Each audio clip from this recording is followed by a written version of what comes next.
it is Spreadsheet Radio. This is Nick Kleifkes and Stephen Doman. It's another night here in Arlington, Virginia. The grass is growing, the birds are chirping, the traffic is horrendous. It's horrendous. It's terrible.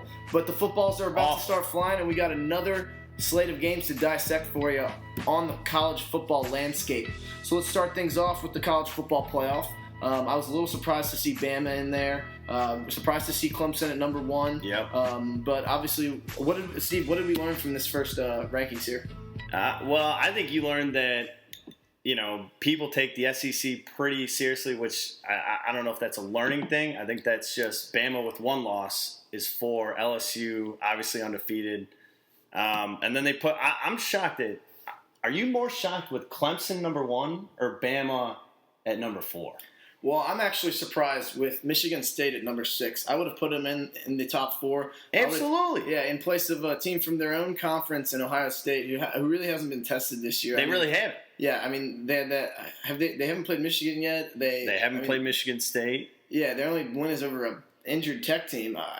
Week 1 of the season, I'm pretty sure. I mean, I just don't get this Ohio State being in over Michigan State. That's my biggest take from it. You know what it is? It's because they started off as number 1. They can't move them outside the top 4. No matter how bad they look, no matter how the quarterback, Barrett, gets arrested, no matter how bad they look, they start off as number 1. I think that's why they're going to keep them until they lose. And they're the defending champions, so I guess you got to keep them in. Yeah. So it's not every week we get to have a matchup of 2 teams ranked in the college football playoff this early in the season here. So we got LSU going into Tuscaloosa to take on Nick Saban and the Crimson Tide. Steve, what do you got on this matchup here? Well, it's not one of my podcast picks, but if I were to take it, I would go Bama, and it's strictly because of Nick Saban. I think that Les Miles, Leonard Fournette, more power to them. I think they've had a great season, but you're going into Tuscaloosa, and not many people can win in that atmosphere. It's a huge rivalry, 2 versus 4, but I would just put it towards Nick Saban. I think that this is a big game, and what he does in big games is win. So I think that they're going to play hard defense. They're going to run the ball. It's going to be the same style. Offense, defense, pretty much. They're going to run the ball hard, and they both have tough defenses. It should be a great game.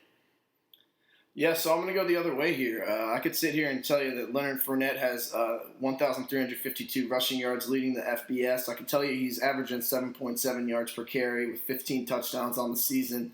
But I'm not going to do that here. This game, to me, is going to come down to the quarterbacks. I mean, you got Harris, who's got, for LSU, he's got 9 touchdowns with 0 interceptions, compared to Alabama's Jacob Coker, and I don't think he's even started the whole year. He's got 7 interceptions. So most games come down to who's going to turn the ball over, who's going to give the ball away. If are the offense is going to take over those opportunities. But I just think that LSU wins the turnover here with the more careful quarterback, and I just think LSU.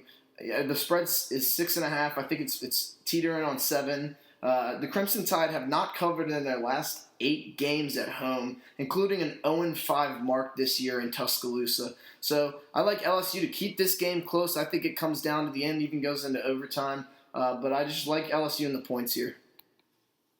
If it went into overtime, that would be up there with the Michigan State game. Well, last year actually, I did take LSU last year with I think it was the same spread, -6.5. And Alabama missed a field goal in the last few seconds of regulation where they would have won by 3, and then they scored a touchdown in overtime, so they covered the spread. So that was one of the most insane games of last year, but I'm not expecting the same thing to happen this year. I think LSU keeps it closer within the 6.5 points, and I think they get the win on the road. But I think they could even get the win, but at least they're going to keep it close. I think it's a close game too. It should be a good one to watch, but just real quick, a recap of last week. Your boy is 500. He's out of the cave hole of a bagel. Nick over here is crushing it. He went 5-1, but it's still a lot of the season left, and we got some great picks coming your way. So my first pick is actually tonight. It's Mississippi State -8 coming into Missouri, a terrible Missouri 4-4 Missouri team. They've lost 3 straight. They and including last week, they lost to a terrible Vanderbilt team, which is probably the worst team in the SEC. Mississippi State, on the other hand, only has losses to the high-flying Texas A&M offense and the undefeated LSU Tigers by 2, neither of which engulfs Missouri as a team this year. But I just want to talk a little bit about Dak Prescott. He's had 2,400 total yards this season and 21 total TDs this season with 1 interception. So I like him to continue it. Also, on another note, Mississippi State has not allowed a touchdown in the fourth quarter this year. They're outscoring their opponents in the fourth quarter 62-12. So I like them to continue that against a terrible Missouri team, and I see them covering the spread easily. Yeah, great pick. That was one I was looking at real hard. I think it's the lock of the week. Coach Dan Mullen is 17-8-1 against the spread in his last 26. This Missouri team has failed to score double-digit points in 4 games this season, including a combined 12 in their last 3. As Steve was saying, Dak Prescott is making a quiet case for Heisman with his yardage total. Very, very quiet. Very quietly making a case for Heisman. So I just love this pick this week. What's the spread again? It's -8. MSU -8. I love it. I love it. So my next pick, my first pick here, my first official podcast pick is I'm going with the Temple Owls -13 on the road against Southern Methodist. Now this game, Temple is coming off a tough loss at home with College Game Day in town against Notre Dame. I don't think they expected to win that game, to be honest with you, so I don't think they're going to be too crushed from it. But this game, it's the tale of 2 defenses. On one hand, you got the Temple defense, who's only given up 16.1 points per game. They're coming off that big game where they almost pulled the upset with strong defense against a high-powered Notre Dame offense. They're 5-1 in their last 6 games against the spread on the road. On the other hand, you got the SMU defense is giving up 43.6 points per game. They're being outscored 145-44 in the second half. So, I got Temple bouncing back this week. I got them bouncing back in a big way and taking all their frustration out on this SMU defense. What was the score of the Notre Dame? It was 24-20. Yeah, it was 24-20. Yeah, so Notre Dame did not cover, but yeah, it was a good game. Well, Notre Dame is 5 now. I thought that was also pretty nuts with 1 loss. Yeah, well, their 1 loss is the number 1 team in the country, so I'm surprised they're not sneaking into the top 4 if they're putting all that weight on the Clemson. It's tough to do. It's tough to do when you got LSU, Bama. But we'll see. Next week it should be really interesting. And off of what you said, I would probably go with the Owls again to bounce back. My second pick of the week is Ole Miss -10.5 at home to Arkansas. I'm going to stay in the SEC on this pick. Ole Miss is 7-1. Obviously, they had that tough loss to Memphis, which Nick called. But I'm going to say a little bit about Chad Kelly. He's 7th in the nation in passing yards, and he's looked good. He looked great against Alabama. Ole Miss is 7-3 against the spread in their last 10 games. They've shown they can win against top opponents, obviously beating Bama and Texas A&M earlier this season. Arkansas is 111th in the nation in red zone efficiency, and the Rebels allowing only 18 points per game, which is also 27th in the nation. Just based off that, I think that they're going to come out and they're going to beat Arkansas, and I think they're going to beat them comfortably at home. Yeah, I was looking at Arkansas early in the week, plus the 11 points, actually. But, after doing a little research, reading up on it a little bit, this Ole Miss team is tough, and not only are they tough, they're healthy 100% for almost the first time this season. So, Arkansas showed a lot of fight. This is going to be a great game. I think it's a 1-score game. That's why I'm not sure I'd lay double digits on it. But Ole Miss is a team I want to root for. They control their own destiny in the SEC. They can make the college football a strong case to make the college football playoff, even with that tough loss to Florida. So I'm going to root for Ole Miss. So I might just take Ole Miss laying the 11 or 10.5. I think is what it's at right now. So I'm going to go ahead and root for Ole Miss this week. Yeah, we will see. What's your next pick? Yeah, so sorry, yeah, my next pick is I got NC State -4 on the road against Boston College. NC State, just like Temple, is coming off a tough loss to Clemson. I mean, I think they got their asses handed to them. But Boston College is averaging 9 points per game in their last 6. They have no offense. NC State is 6-1 in their last 7 as favorites. They're 8-2 in their last 10 against the spread. No team in the country has had as many quarterback problems as Boston College is this season. Their starter broke his ankle in September. They started a mediocre Doug Flutie Jr., believe it or not. I think his name's Troy Flutie. He's Doug Flutie's son. Prodigy. He didn't get it done. Last week they started a freshman walk-on who got injured. So I think this week they're going to be starting whoever was behind in the rotation behind a freshman walk-on. That's the guy they're starting this week. So, I mean, the spread is 4. That's ridiculously low for my standards here. I mean, all NC State has to do is score a touchdown, and they're going to cover. Because how is Boston College supposed to score the football with no one to man their offense?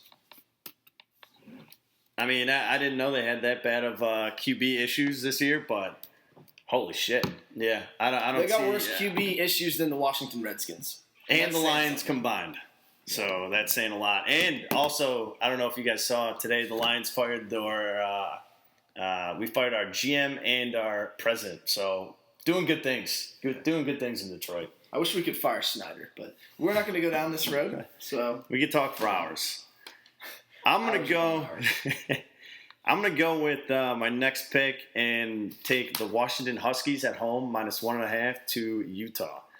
Now, this is kind of a risky play, but I was looking into it, and the Huskies have been on fire, and Utah has just been slowly declining these past couple weeks. The Washington's offense has been gaining confidence around, their rookie quarterback and the rookie running back, Jake Browning and Myles Gaskin. They last week they outscored Arizona 49-3, so their defense is also solid. Utah this week is without, again, their starting center, and, I'm probably butchering this, but Siaso Ayano. He's probably Samoan, I'm going to guess. But, without him, he struggled last week with a few botched snaps. I just like the Huskies to, continue what they've been doing the past couple weeks and to have another upset and potentially, the biggest win for Peterson thus far this season. Yeah, I like that pick. I do. Utah is a team that I think they started off really hot. I think they've ran out of gas at this point. I've been really impressed with this Washington team. I think they got that big road win against Southern Cal earlier in the season. They looked good in that. That was a good one. Thursday or Friday night game. But, yeah, I mean, I don't know much about the West Coast teams. I don't get to watch them as much. I don't get to watch. Should be a good one. I don't get to watch them as much as I bet on them, but I mean, I'd go with Washington here. So my next pick, I do it every week. I'm going right back to the Houston Cougars. Why not? I mean, why not? Why not keep riding? Yeah, you got to strike while the iron's hot. And no team is hotter than this Houston Cougars team right now. Greg Ward Jr. continues to make his case for the Heisman Trophy, leading the high-powered offense that scored 30-plus points in 12 straight games. The defensive side, I don't need to list these stats every week, but they're plus 15 turnover margin that leads the nation. When I saw them at -8 at home versus Cincinnati, it was like the first time I saw tits. I was real confused at first, and then I just jumped all over it. So I'm taking Houston at home, laying 8 points against Cincinnati. I love it. I love the Cougars. I mean, in your own words, I love it. I mean, just with that analogy alone, I would take Houston if I didn't know anything about football. But, yeah, I mean, Houston's been on fire, and I would ride them. It's like the opposite of me taking Georgia Tech the past 3 weeks and being, over. And thank the Lord, it's a sign. I think they have a bye week this week, so I can't pick them. So I think that ship has sailed. But I want to get to my last college football pick, and I will actually be at this game.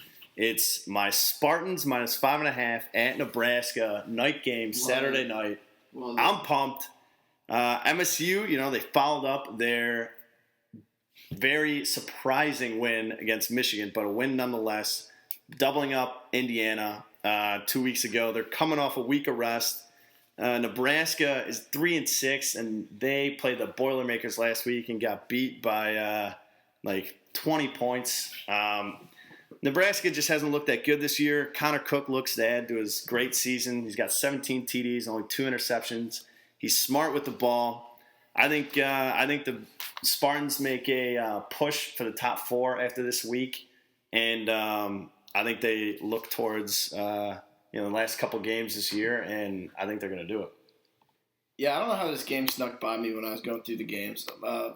Michigan State is just getting dissed left and right. They were left out of the college football playoff, which I already touched on. I thought that was unfair. I mean, being in over Ohio State, they just have a better resume, better wins this season, wins over Michigan and Oregon. So and now they're being disrespected with this 5.5-point spread against Nebraska.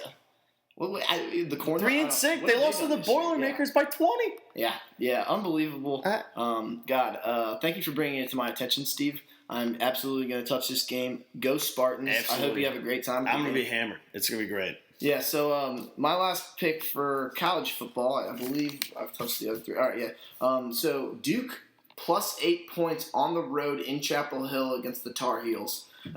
So the reason I like Duke is I've watched a couple of other games this year. They're just a tough, scrappy team. They're 11-3 in their last 14 as underdogs. 12-1 straight up on the road in their last 13. That's a 12-1 win-loss record on the road in their last 13. I mean, these guys don't care where they're playing. Their defense is 11th in the nation in points allowed. They're 9th in the nation in yards allowed. And I think that they have some crazy turnover stat. I didn't write it down, but it's good.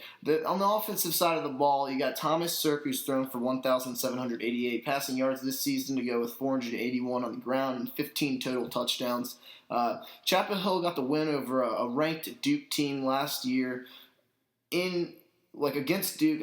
Where's Duke located again? I don't know. Who cares? Anyway, across town. Yeah.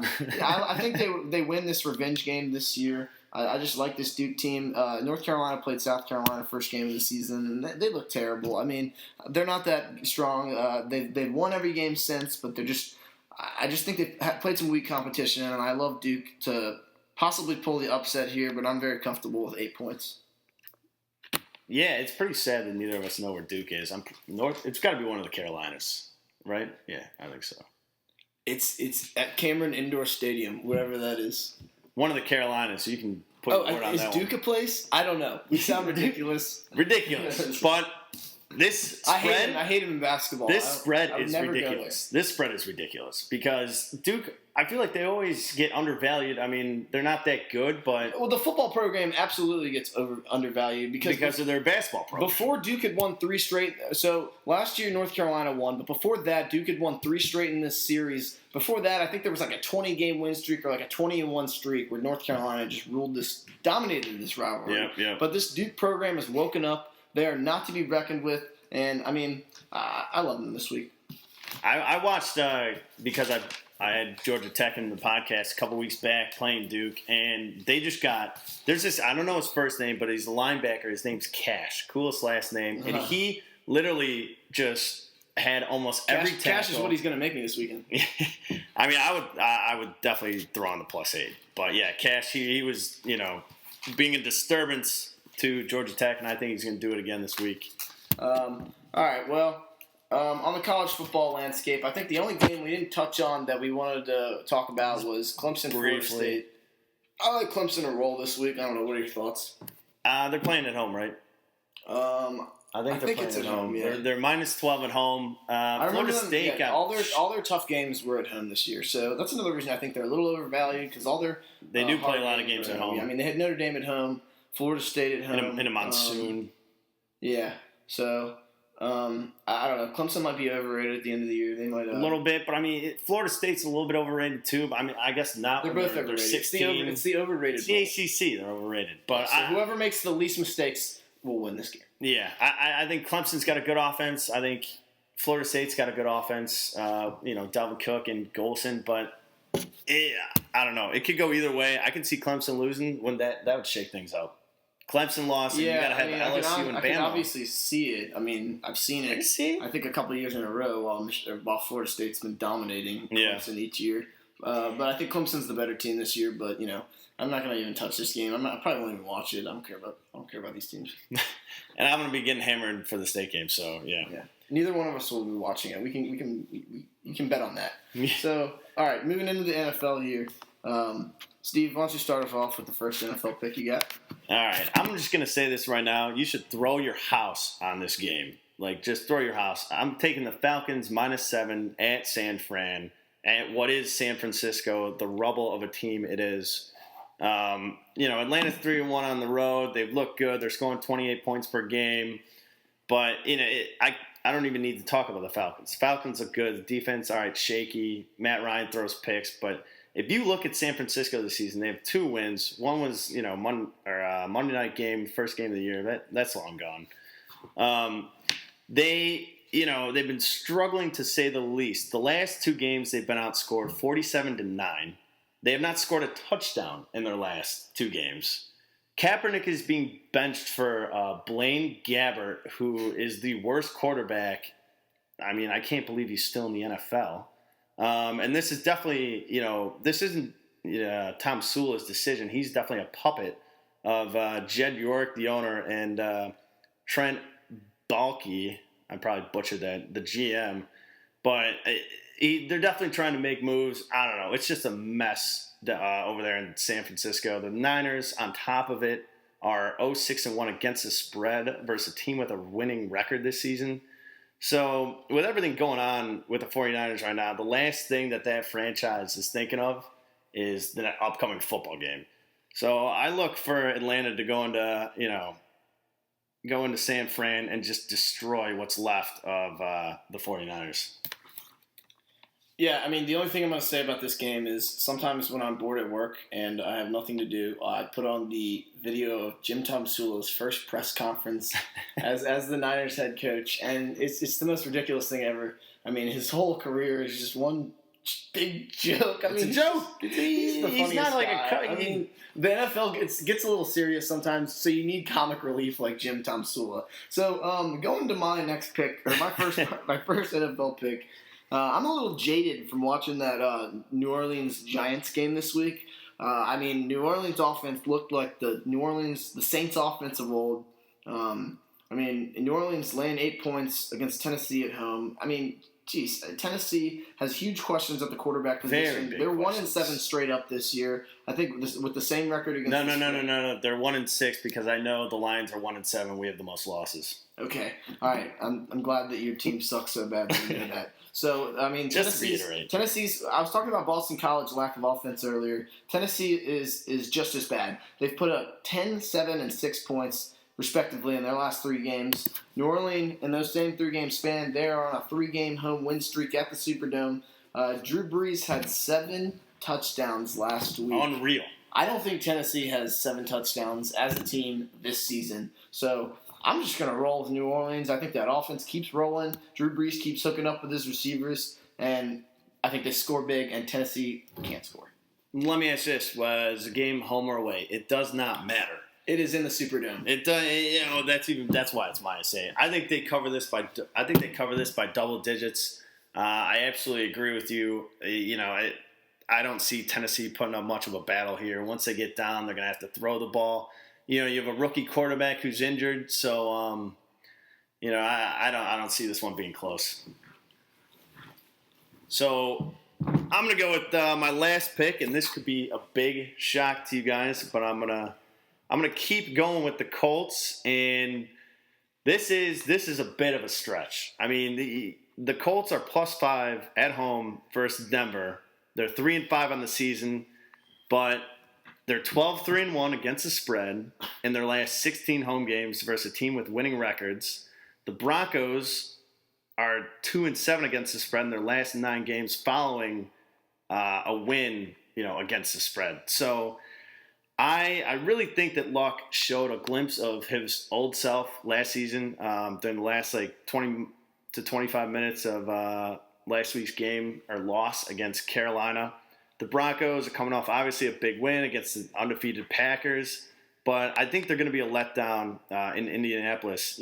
2 years ago when the Broncos were undefeated, coming into Lucas Oil Stadium, the Colts beat them and stop their undefeated season. So I think we could see that. I think it's going to be close. This is just a stretch of a pick, but it's a gut feeling. I think that also Peyton Manning is 1-2 against the Colts when he's been with the Broncos. So I think this one could be a trap game, and I think the Colts will keep it within a field goal and could possibly beat them again this year. Yeah, I took the Broncos last week. No one was on my side. Everybody thought the Packers were going to kill them. I thought the Packers were going to win. Yeah, Broncos rolled them. I like the Broncos again this week. Just now that you're just mentioning that game a couple years ago when I remember the Colts. So I'd gone to the Redskins-Bears game earlier in the day. I had to drive back with my buddy JB. If you're listening this late in the podcast, here's your shout out. So me and JB were driving back, listening to this game on Colts radio. On speaker in my car going back to school at South Carolina. So yeah, that's just a funny memory. We were listening to that game. It was a great game to listen to on the radio. Didn't see a single play live.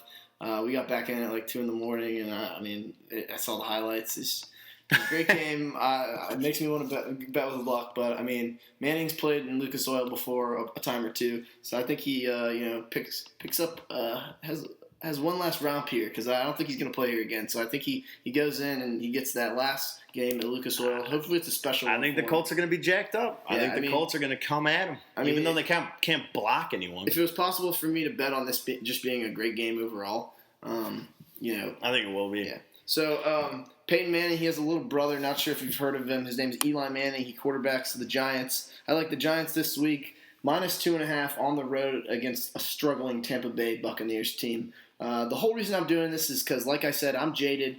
That game last week where they scored, I think, 100-something points, it's insane. I think these offenses keep rolling against these weak defenses and rookie quarterbacks. Tampa Bay sucks. The Giants' is rolling right now. They scored 49 last week. Eli had himself another 6 touchdowns to match Drew Brees' 7. So I think these both two high-powered offenses in the Giants and the Saints in both my picks, I think they just feast on these trivial NFL spreads this week. And, I mean, I'm not going to say anything else about Tampa Bay. They just suck. They're the worst team in the league. Jameis Winston sucks. Those are some stretches. Those are some stretches. They did beat the Falcons last week. Yeah, I don't know. In Atlanta. I wouldn't have drafted Jameis Winston with someone else's draft pick. So, I mean. I would trade Stafford for him, I think. Okay. Cool. 100%. You're telling me you wouldn't trade Cousins for Winston? No, I'd probably trade RG3.